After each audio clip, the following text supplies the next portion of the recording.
Am I the a-hole for disowning my family and saying my father is dead to me? This might get long, but I need to get it out of my system because I feel like the only way for anyone to understand my reaction is to hear the whole thing. I'm 22F and I have 3 siblings from my father's side, 2 brothers and 1 sister, who's 35 now. Despite the big age difference, my sister and I always had a really good relationship when I was younger. She was the sibling I felt closest to, the one who'd take me out when I was little, braid my hair, bring me small gifts, and tell me about her life. We'd spend hours talking about random things, laughing, and I thought that bond was unshakable. Even after she moved away when I was in my teens, we still kept in touch over the phone, and even though it wasn't as often, I still felt like she was in my corner. I truly believed she would always be there for me if I needed her. My relationship with my father, though, was complicated from the very start. I was what people call a late child.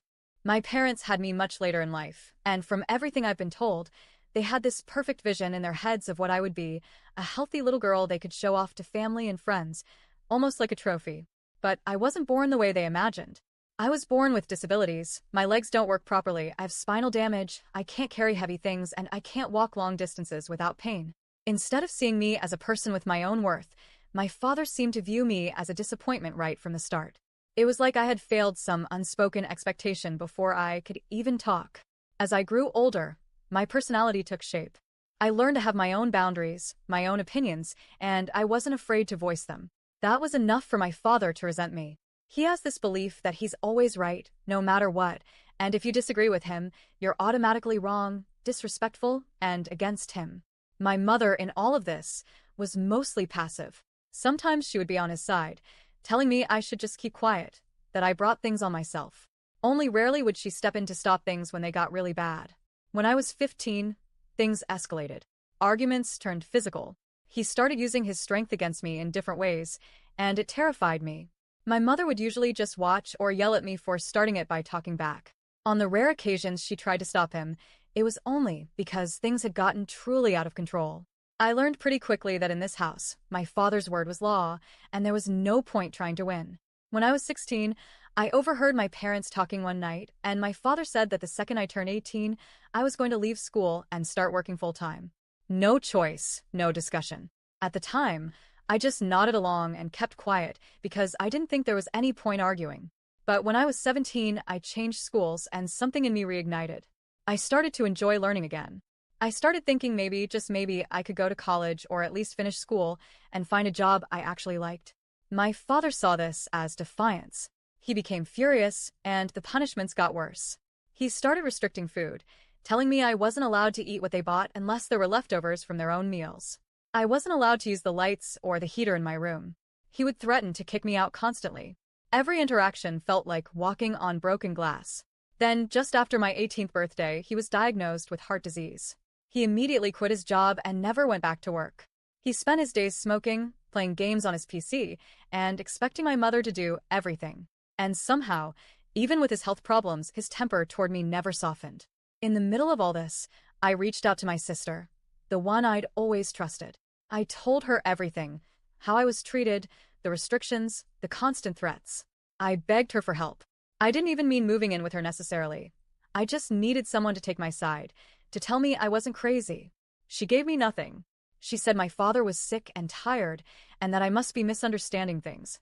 She said my parents just wanted to help me stand on my own legs and that all I needed to do was sit with them, talk it out calmly, and it would be fine. She wished me good luck and hung up. I can't even describe the emptiness I felt in that moment. I never called her again after that. The next year was hell. My mental health tanked. I ended up dropping out of school and working whatever low-paying jobs I could find, even ones that made my physical condition worse. I barely had enough to keep food in my stomach. I felt trapped. But last year, something finally changed. I got a better job. For the first time, I was able to start saving up and I began planning my move out. I felt like I could finally see the light at the end of the tunnel. Then a few months ago, my mother and I were talking to a family friend I hadn't seen in years. She asked how I was and I gave the polite, "I'm doing okay" answer and tried to walk away. But she kept asking questions about my work, my life, and then, eventually about my father. She said she knew we had conflicts but didn't know the details. Without thinking, I said, "I don't have a father anymore." She looked shocked and immediately asked if he had passed away. I didn't correct her. I just repeated, I don't have a father, and started to walk away. Then she asked about my siblings and I told her, I don't have any of those either. Later that day, my phone started blowing up. It was my mother, furious.